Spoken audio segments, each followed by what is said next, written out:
Today we're making a Charsi Karahi that I came across back in Peshawar in Namak Mandi, which absolutely blew me away. The flavors was so much, but the ingredients they put in there were so little. It's just surprising how much flavor you can get out of adding so little ingredients. And today we're going to try and recreate those flavors in our kitchens.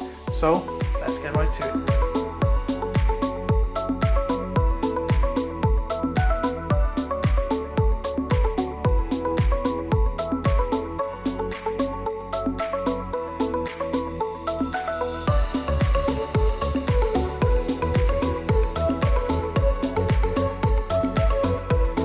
Hey guys, and welcome to Adil's Kitchen, and for making this Charsi Karahi we are going to need the following ingredients, which are so little. So we just need salt, black pepper, oil, ginger and garlic, which I froze into cubes, tomatoes 4 or 5, green chilies 4 or 5 depending on how spicy you want it, and your choice of meat. I've got mutton here which is 500 grams. And I asked the butcher to add in a few extra pieces of fat, which is going to render and give us extra flavor. Certainly not the most healthiest of dishes, but definitely most flavorful dishes. So let's begin our cooking. So to start off with, we are simply going to slice these tomatoes in half, and that's all we are doing to them. So go ahead and chop 4 tomatoes for about 500 grams in half. Next, we're going to chop our chilies. Just take off the ends and then just go into chunks like this size, because these will all get disintegrated once they're cooking. So get your pan on full whack and put some oil in there just so the meat doesn't stick to the pan, and then straight away add your meat in the pan and just start cooking that, and so the fat starts to render and you get some color onto the meat. Just keep putting the lid on there and just keep turning these, keep flipping them, keep mixing in there. Now the fat's going to start to render in there, which is going to give awesome flavour and depth to this Charsi Karahi. You can go ahead and add some salt at this point. You can start to see some colour on the fat there, which is going to start to help the fat rendering process and bring out the ultimate flavour. Again, just put the lid on there and let that do its thing. So it's been about 15 minutes and the fat's been rendering. We're just going to place our tomatoes in there upside down across the whole pan, like so. Lower the heat down midway, so you've got medium heat on there now. And also just throw in the ginger and the garlic. So let that melt in there, just in the centre. Put on that lid and let that soften the tomatoes up for about 5 minutes, and then we'll come back to it. It's been about 5 minutes now, and we're just going to add our green chilies in there, and also just crack a bit of black pepper. Then what we're going to do is add a bit of water in there that will help cook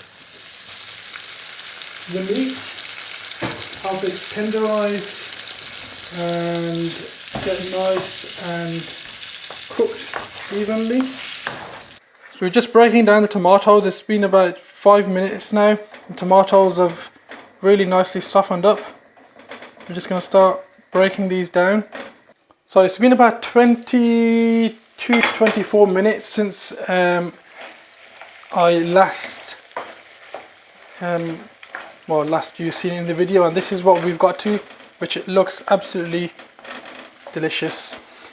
Just to enhance the flavors a bit more, I do like my curries a bit more spicier, so I'm going to add 2 more chopped green, whoops, that just never went in there. That's 2 more green chilies in there, which is just going to give it extra spice and a bit more flavor to it, and a bit more color, you can say. And we're going to let that cook for another 5 minutes now, and that will be ready to plate up and dig in. Now once your karahi is almost ready to be taken out, just a couple of minutes before, or even a minute before, just add a bit of green chopped coriander. In this case I've got frozen, but if you have fresh at the time, do fresh. If you don't, then frozen works just as good. Now authentically they don't put the coriander in there, but I like to add coriander because it just gives a nice fragrance to anything really you make, any dish you make, it gives a nice colour and fragrance to that. Now that is ready to plate. Now if you don't like the fat pieces, then honestly you can do this step without the fat pieces and just add oil instead. Just make sure you've got enough oil in there so you can nicely fry the beef or the meat or whatever you have. Right, of course, if you make something like this, then you must have to try this. Let's get some of that juice from the bottom and